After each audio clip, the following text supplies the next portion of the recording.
Hey, hi, Jennifer. Good morning, Delinda. How are you doing? Uh-oh.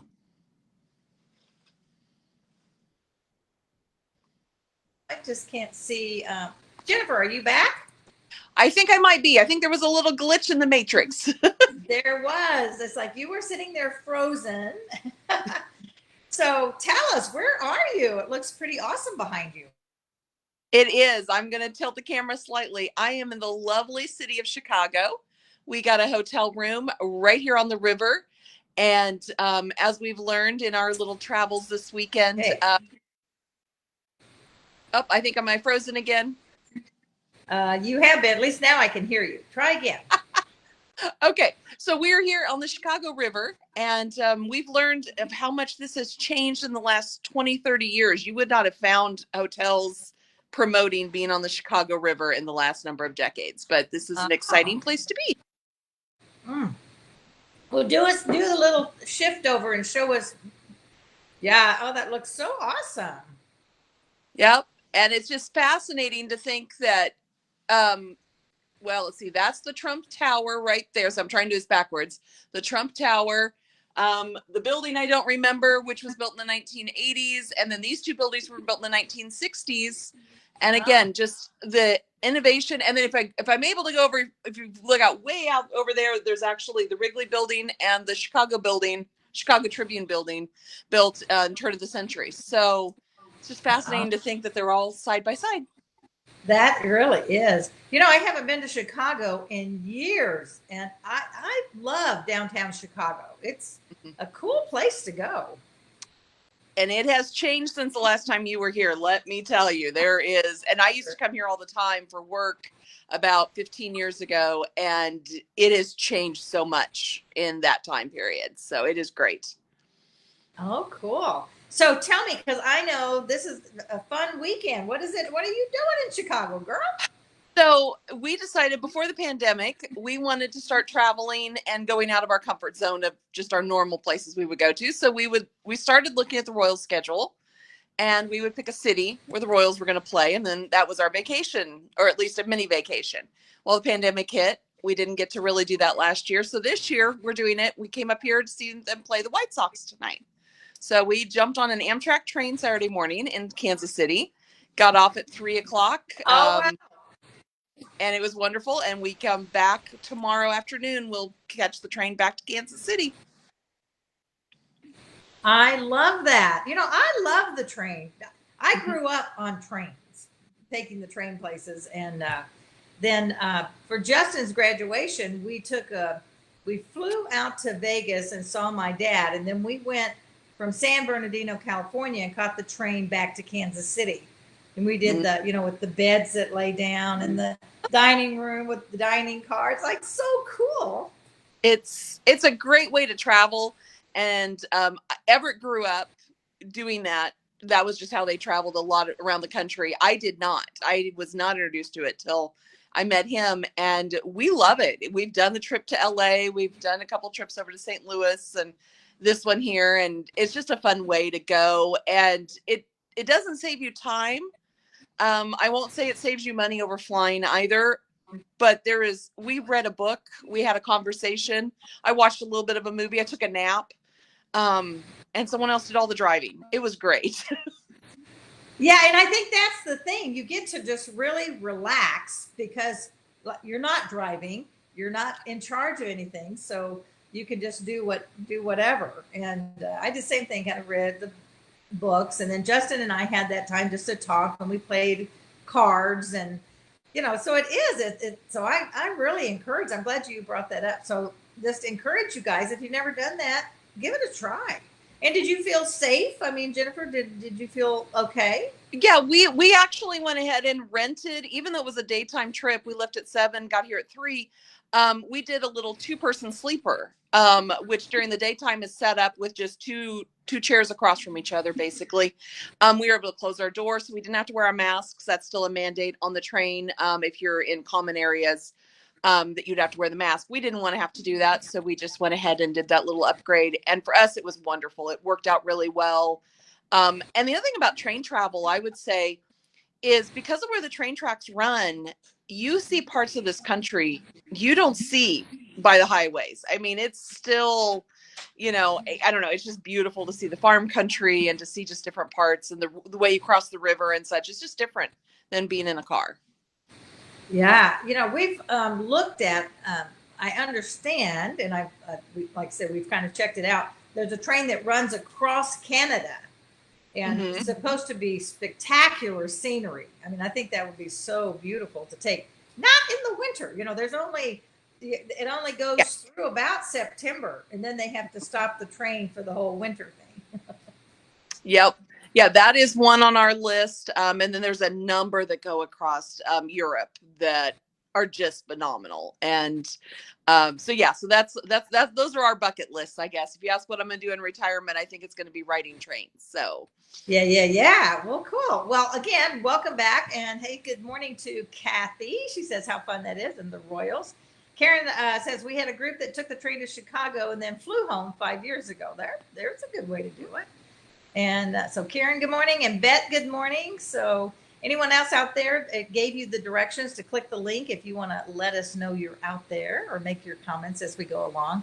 So I was thinking that here we are in August. I mean, we're more than halfway through the year. And I don't know, I'm going to be really honest with you guys. I haven't done nearly what I've done a lot, okay? But I haven't really done what I anticipated I was going to do in my business and some of the other things, And so I thought, okay, am I just going to keep sliding through the year and just wait and start in January? Which is not a great idea. Or am I going to kind of take charge and make a change of what's happening? What can I do different to finish out the end of this year? So if any of you are in that same place where I am, thought that we would just talk about that. How can we, take charge of our life? We have 5 more months to go. That's 2 more quarters, basically. I guess we're already in the third quarter, but hey, who's counting? But I went and I looked up, did a little Google search, and I found Tony Robbins did many years ago called Unleash Your Power, or Unleash the Power Within, something like that.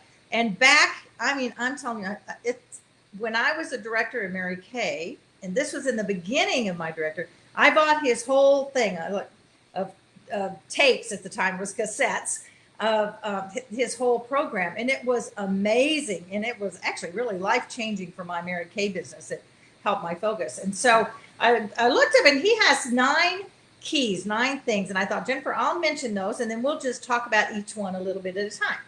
Does that sound okay? sounds great. So the first thing, and he said one of the first things is to, and this isn't actually even one of his 9, but it says to really look at, and this could be a whole talk, and maybe we'll do that one day to really dive in deep to that, is to identify the beliefs that hold you back. And they gave an example of, sometimes you might grow up thinking that if you're polite, then everything will come to you.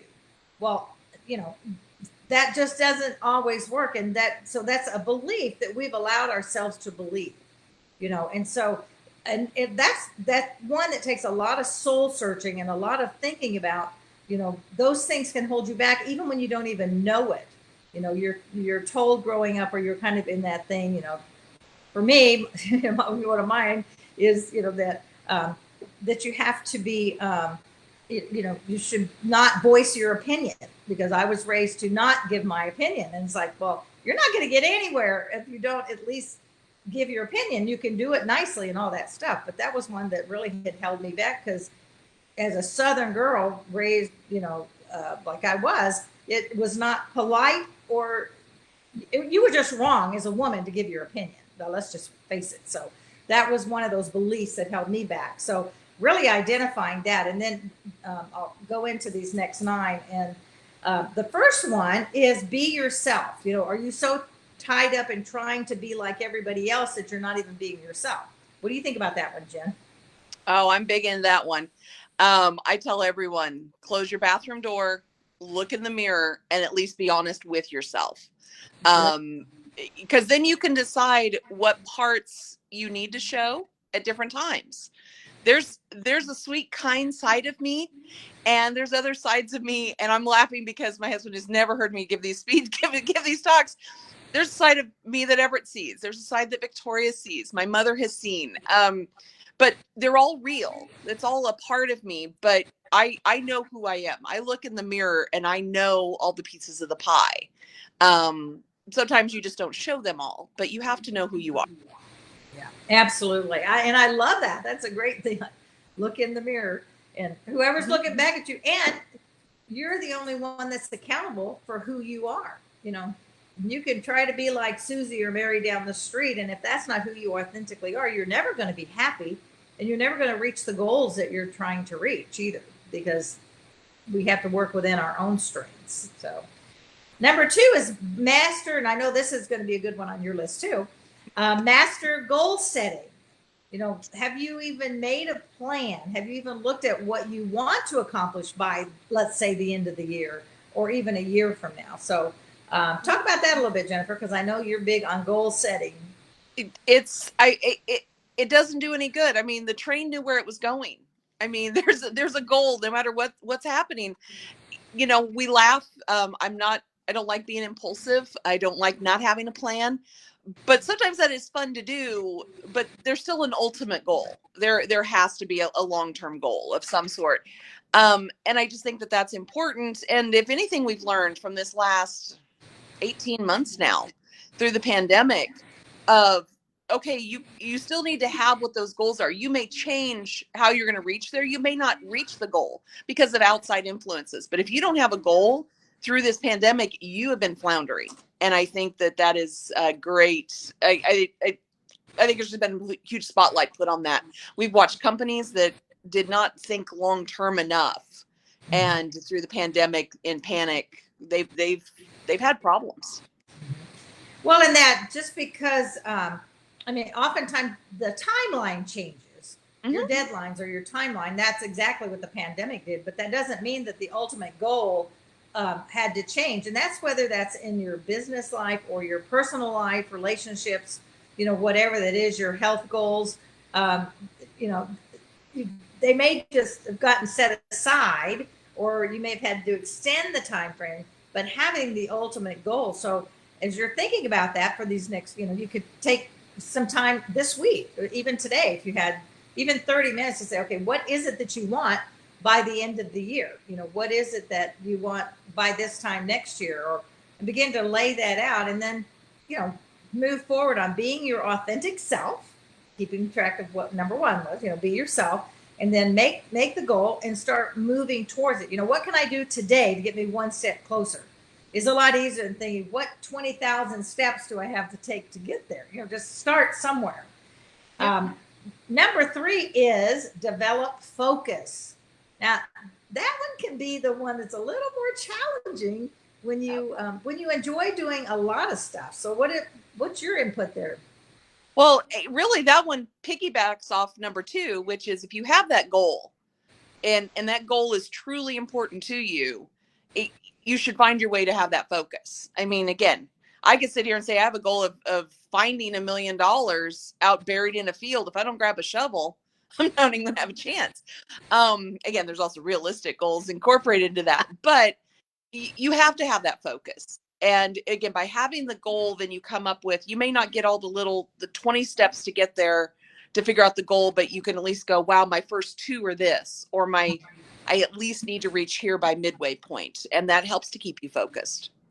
And I think little things that you can do, we have our word of intention for the year. Karen Reyes, who's on our thing today, is great because every year when we do that, she will send them out to you. If you want her to, she'll actually send you a physical card with your word on it, which is awesome. Thank you again, Karen. Having your word of intention. So like your goal, you could, so you have your word of intention, but you also can have whatever your goal is, on your refrigerator, on your computer. You can't, out of sight is out of mind. If you don't have something that keeps you thinking about it in the morning. And you've heard me say before, write it on, take lipstick and write it on your mirror. That mirror, when you're looking at yourself in the mirror and say, it's just me. What is that word, or what is that goal that really, if you need to do something every day that moves you towards that goal. If it's a health goal, maybe about your eating or your exercise, whatever that is, keep it in front of you. Put it in your car. And that is a lesson I learned to Mary Kay, and I found it was so true. They say, see if I can remember the statistics on that. It's a very small percent happens if you just say the goal. When you write it down, it increases like triple fold.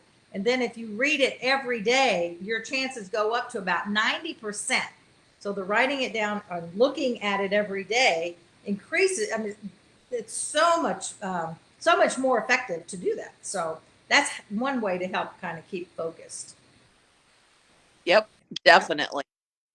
Okay, number 4. And again, all these, because I know you so well, all of these are perfect for you and I having this conversation, is get an attitude of gratitude. Have an attitude of gratitude about everything in your life. That will help all number 1, 2, and 3. Right, Jennifer? Most definitely. And that is, and again, we've talked about that of, we have to be grateful. First and foremost, I think most of us on this, watching this, are grateful to God and grateful to our families and our faith base and all of that. And I've been with Kathy and Delinda at different gatherings and, showing the gratitude to the people who are serving us and everything. And everything has a purpose, and we just need to be grateful for that. And even in this kind of crazy time that we've been in over this last year and a half, I've found myself so grateful for technology, even though it drives me a little insane sometimes.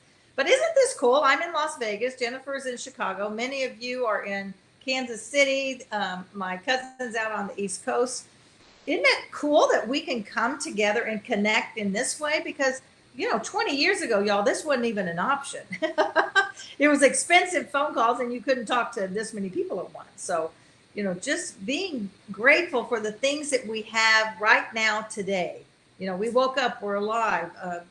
Technology to do this, our families, because even in the midst of all the junk that's going on and the political climate and all of that, there are still so many things to be grateful for, in our lives right now.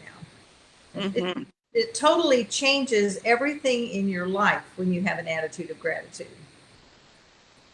Okay, number 5. Now this one's a little, I'd say this one's a little more challenging for me, and it is pace yourself. And it's basically the thought of, we're in for the long haul. This isn't something, even on weight loss, you can do the whatevers for your 30 days and you may lose whatever it is you want. But they do tell us that if we pace ourselves and do it slowly, we'll have a better return on our investment of time, basically, because you're pacing yourself, you lose at a slower rate, it's going to stay off longer, you have more chance of actually achieving better health that way. So what do you think about that? I was gonna say it all comes into habits. I think going off your weight loss analogy there, if you develop a habit of grabbing this over that or less of this or whatever, as opposed to it being a task and a chore, it just becomes automatic. And I think that same thing is in our business and our family. If we have a habit of doing it, it just occurs. And again, going into business, we can all think of that amazing company that was a flash in the pan. They shot up, they were the biggest thing in the world, and suddenly you don't even know whatever happened to the CEO and they're just gone. And we have to be careful. If you bite off more than you can chew, the joke of how do you eat an elephant one bite at a time, it's true. You have to do these things at a pace. And I think too, when we pace ourselves, we're not as likely to experience burnout. We're not likely to just get so frustrated that we just give up. Whereas if you're, um, and if we're looking at, let's say in your business situation, you make your calls and you talk to your people and you do your networking. Well, if networking becomes your thing, it's a wonderful tool. That we're all here friends because of networking. Let's be real. Like, I wouldn't even know you without it. It's like, oh my gosh, everybody on this call, except for my cousin, but the rest of everybody else I know through networking. But if that's all you do, then you're going to burn out and you're going to think it doesn't work and you're going to have all these issues, and then you're just going to stop and give up. And what time you had put in will just be lost because you didn't pace yourself. So doing the things that, so go to your networking meeting, spend your time following up, sending out your emails or making your phone calls. Do the other things that go with it. Take time for yourself, because we are a whole complete individual, as people, and we need to still have self-care. We need to have business time, and we need to have family time. And as you keep harmony, I love that word better than balance. If you keep harmony between all of those and just kind of pace yourself, you'll actually find yourself more successful overall in all of your areas, because they all blend together. It's an amazing thing how that works. Yep, definitely. And you need to enjoy the journey. I think if you go too fast, you just don't get to appreciate the little things that made you a success, no matter what it is. Mm-hmm. I agree. And that doesn't mean you can't focus hard and work hard to accomplish a business goal. But even with that, there's a way of keeping that harmony so you don't just burn out and then lose it. So number 6 is mindfulness. Actually, I'm piggybacking that off number 5 because I kind of slid into that a little bit that way. But being mindful of where you are and what's around you, and keeping harmony in all the areas of your life as much as you can. And it's okay for a season to focus a little harder on your business, but not so much you're doing nothing, okay, on the others, like we just said. But that's kind of what's included there in number 6. Yeah, definitely. And again, it ties into enjoying the journey.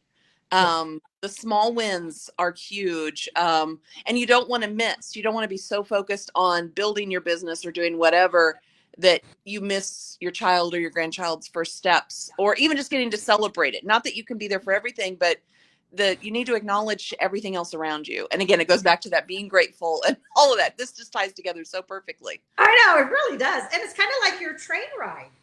If you think about Yeah. that, it was, you decided not to just get there. I mean, okay, poof, you're in Chicago and you enjoy everything around, but the train gave you a different way to enjoy the journey.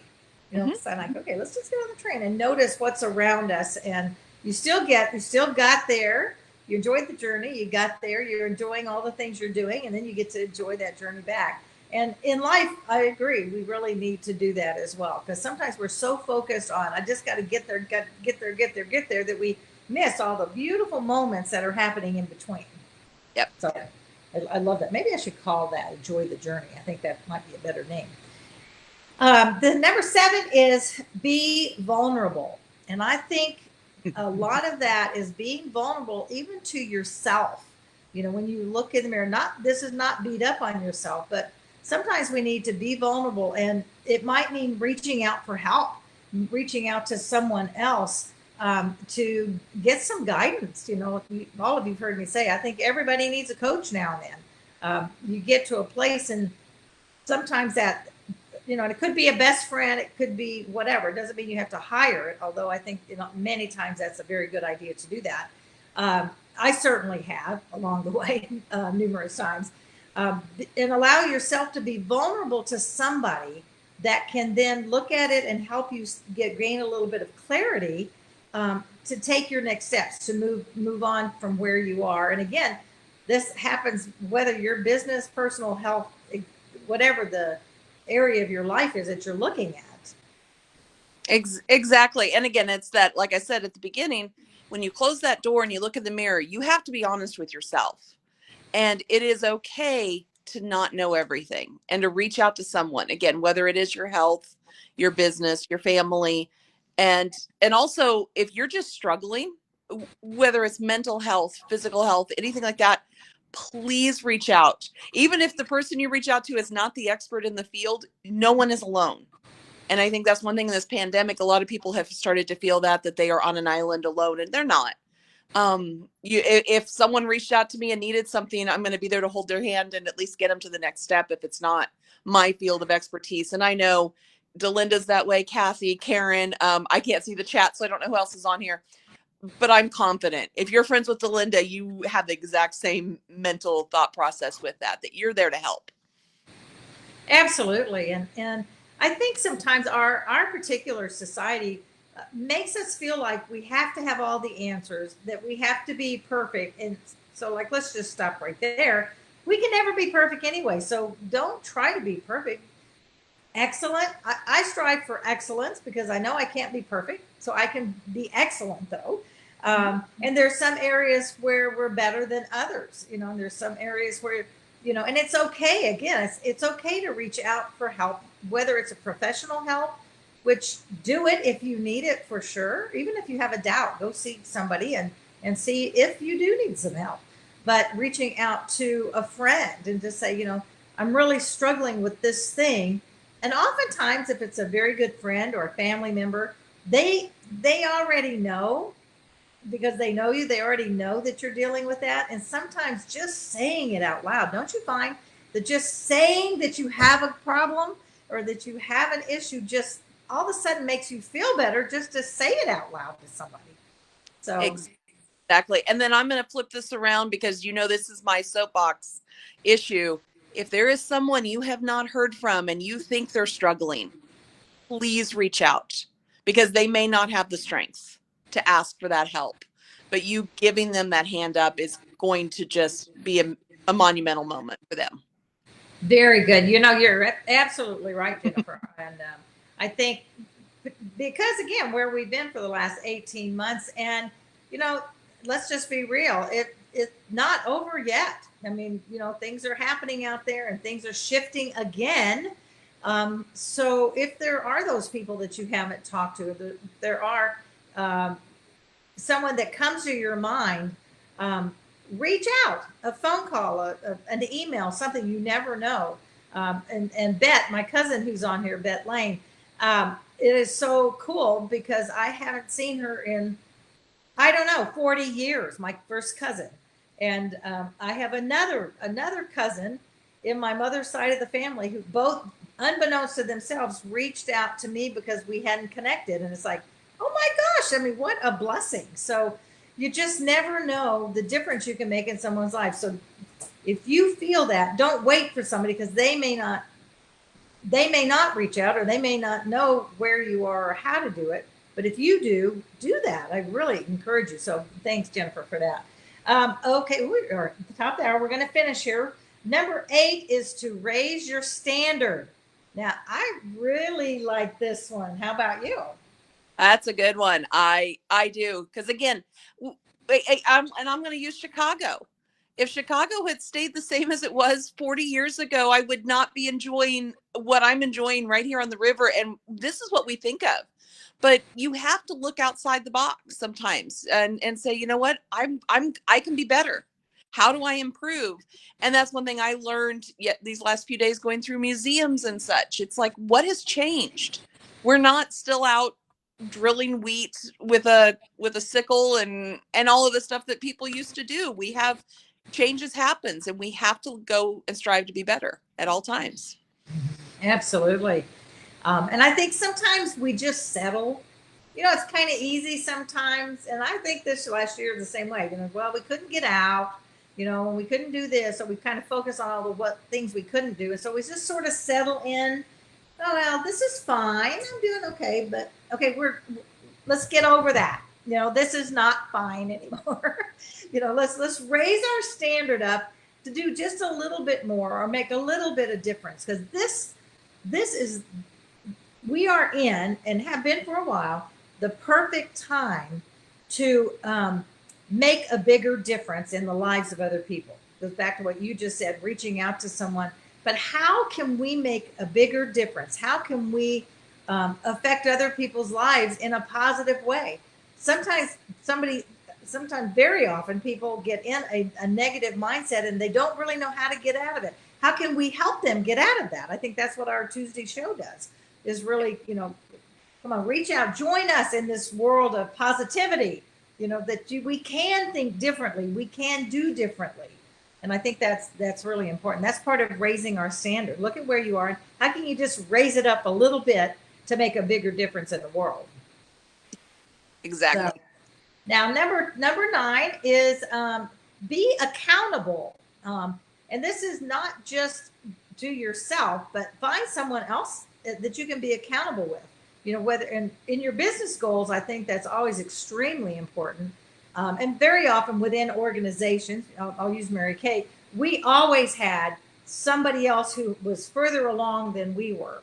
Even as a pink Cadillac driver, I always had my national sales director that I could go to if I had a question or a problem or an issue, or I just wanted to know how to do something a little differently. So she then could hold me accountable. She'd say, okay, go do this. And it's nice to have someone like that, and even in like your health goals or whatever that is. But also being real, back to the mirror again, Jennifer, it's like, be accountable to yourself. Okay, so how did I do on my eating yesterday? And I'm just going to put out there that I went off of sugar again on, let's see, what date was it? July 10th. I only cheated once, and it wasn't even worth it. It was when we were on vacation in Florida, and they were serving beignets. And I asked her, I said, now, are these like beignets from New Orleans, like real beignets? Oh, yeah. They were not. And so I ate, they were like little round balls, which if anybody knows, if you've ever been to New Orleans and had beignets from down on Bourbon Street, they are not little hard balls with powdered sugar on them. So I ate a couple bites and I was so disappointed, but I only cheated once. That was my one cheat. So whatever that's been, I lost track of count, but trying to be accountable. And Bill is helping me, because I said, sometimes, I don't know about y'all, but sometimes I just grab something to eat it and I don't even notice I'm eating it. And then it's like, like a handful of M&Ms. If they were sitting on the counter, I could walk by and take a few and not even pay attention that I did it. I have food issues and I love sugar. So that's why I also do a lot of examples around that. So I gave him permission to remind me, like what day are you on, or something to keep me focused on not eating sugar desserts. I mean, I do whatever. I won't go into all that, but actual sugar desserts is what I'm off. That's my first step of the health challenge again. So what do you think about the be accountable? Well, I think you're right. I think you need to have an outside person, or your partner, whatever that is, that does help you. But I also, again, I'm going to go back to the mirror. You have to be 100% honest with them. If you're running a business, you need to really have a spreadsheet. And I tell people, go back and grab the old green bar paper, like back in the good old days, and put down your expenses, put down what it is that you're actually making, not what you think you're making. Because I think a lot of people get those numbers skewed a little bit. But then also account for your time, and Lisa Fredrickson is really big on that. What is your value? What is your worth? Come up with whatever that is. And yours may not be $80 an hour. Let's even go minimum wage. Just pretend if you don't have a number, at least give yourself minimum wage and say, I spent 9 hours on that project and I made $30. Okay, was that worth it? And I think everybody needs to determine that and decide, okay, where am I really at with this? Yes, and I love that example. You're right. So often we do spend time that we don't even notice. We spend money, you go out. So if you're going out networking, how much are you spending on the lunches and the gas and whatever other things, and you're giving away free gifts if you're donating to the thing. And there's and the how you look at it, you need to be really real and honest. Okay, I spent $75 this month, but if you didn't do the follow-up to get the appointments for them, then that $75 was just wasted, that you spent. So did you make the phone calls or send the emails? Did you try to get together one-on-one for coffee or on Zoom or whatever, however it is you're running your business. So I love that. That really is being accountable. It's hard for me to watch, and especially some women, and men too, but just struggling. And again, they're just not being honest with themselves. They go, wow, I deposited so much in my account, in my checking account this month. That's lovely. But especially if you're a business owner, you have to account for those expenses, the hard expenses, and then again, the soft ones, which is time. And again, Lisa Fredrickson will tell you that is a hard expense and you need to be accounting for that and really determining. And again, then it's am I in the right business? Or is it, what do I need to tweak to make this work? Which then ties into the other 8 items we've already talked about. Absolutely. I love how perfect that is. So I love these. Again, these actually came from Tony Robbins, and Unleash the Power Within, I think is the actual name of the series. And I think I may go back on and actually buy it again digitally because it is very powerful. And he goes in to great lengths in each one of these topics about that. If you're at a place where you know you need a boost or you need something to get you off of this dead center where you are, and many of you, because I know the ones of you who've checked in are already doing wonderful things and you're not on dead center. So maybe some of these ideas have actually given you a way to talk to somebody that's on your team that might be struggling. Because there's always a way to share the information. Maybe you're hearing this today because somebody on your team or in your family or around you needs to hear some of these things in a basic 1, 2, 3. Because I know I find that if I have, an outline, a 1, 2, 3, or an ABC of doing something, it helps me get focused and gives me a little bit more clarity as well. Wow, that sounds like a path and a journey and a goal and motivate. Wait a minute, Delinda. Amazing how that works, isn't it? So, well, I love this was a fun morning. Of course, it always is. This was. Yes, it was great. I'm glad you're back. Let me just tell y'all, I have some other guests joining, and Jennifer will still be coming in. And it's fun when there's 3 or 4 of us. That's a fun morning too. But we have several guests. We have David Dempsey, who is a pastor of a church here in town. But he's also a stand-up comedian. He does some things. He's really he's a great guy. I went to a luncheon and I ran into him and he says, so when am I going to be on your show? And I said, well, when do you want to be? So he'll be joining us. And I think it's next week, as a matter of fact. Then we have a lady that is, it was so cool at the same luncheon. I was at the like-minded luncheon of Missy Days.